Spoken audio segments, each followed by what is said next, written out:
একদিকে হয়ে গেল আম্মাজান রহিমা, একদিকে মন দিয়ে শুনুন। চিন্তায় পড়ে নবীর বিবি আর তো কিছু না, চিন্তায় পড়ে নবীর বিবি আর তো কিছু না,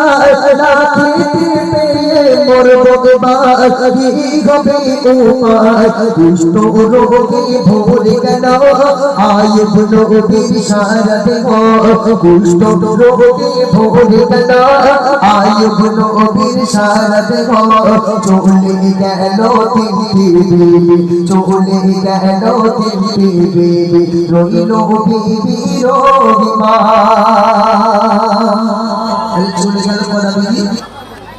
কটা? তিনটে বিবি চলে গেল, রয়েছে কে? আম্মাজান রহিমা একা স্বামীকে সেবা করার জন্য। আম্মাজান রহিমা রয়েছে, তিনজন বিবি যুক্তি করছে, বলে এই বউ, বলে কি হয়েছে বউ? বলে আইন তো সব শেষ হয়ে গেছে, তো তুই খাবি কি? ও বলে তুই খাবি কি? বলে চলে এক কাজ কর, আমরা বাপের বাড়ি চলে যাই। এখন আমি বিয়ে করার সময় আমি আমার শ্বশুর বাড়ি গিয়ে বলছি যে আমার বিরাট ব্যবসা আছে, আমি বিরাট বড় মাওলানা, এই আছে সেই আছে। আর বিয়ে আমার বউটা যখন বাড়ি এসে দেখে আমি পেট্রোল ভ্যান চালাই, বুঝতে পারিনি, আর ঠিক মতো 3 বেলা 3 মুঠো খাওয়া দিতে পারি না। ওই বউ থাকবে বলে মনে হয়?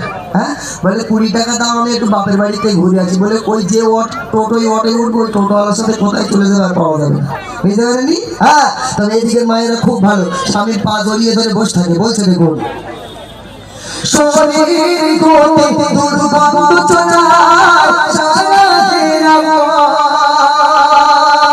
শরীর গোতে দুর্গন্ধ ছড়ায় সারাদিন আমার, রামবাসীরা সবাই মিলে আয়ব নবীকে তারা, স্বামী ছেড়ে বিবি রহিমা কোথাও তিনি গেল না, স্বামী ছেড়ে বিবি রহিমা কোথাও তিনি গেল না, স্বামীকে নিয়ে গুটি গুটি পায়ে জঙ্গলে দিল রাবনা, ওরে স্বামীকে নিয়ে গুটি গুটি পায়ে জঙ্গলে দিল রাবনা।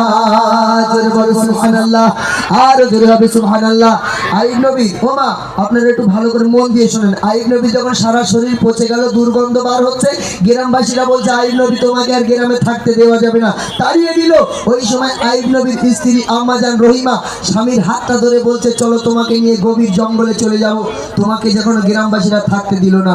আহারে, আমার যদি ঘরে বউ থাকে ভাই, তো আমার যদি করোনা হয়, তো আমার গ্রামবাসীরা যদি বলে সিরাজুল তোমাকে আর গ্রামে থাকা যাবে না, আচ্ছা আমার বউটা এসে আমার হাত ধরে বলবে যে